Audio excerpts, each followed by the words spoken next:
přichází bolest a stín? Proč déšť smívá naše sny? Proč války hoří v srdcích lidí? Proč trpíme my i nevinní?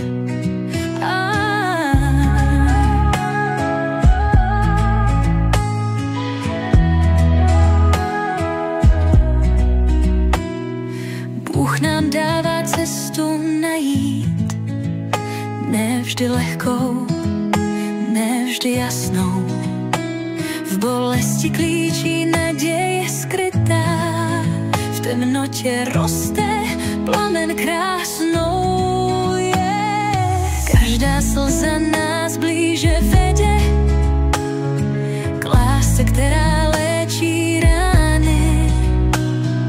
Každý pád nás učí vstát a v Bohu světlo nalézat.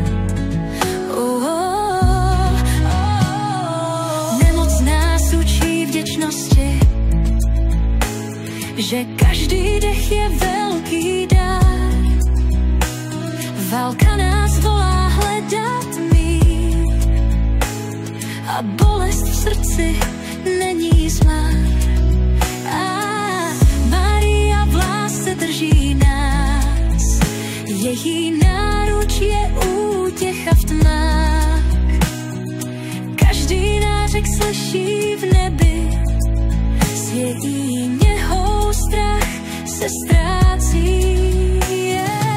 Každá slza nás blíže vede k lásce, která léčí rány.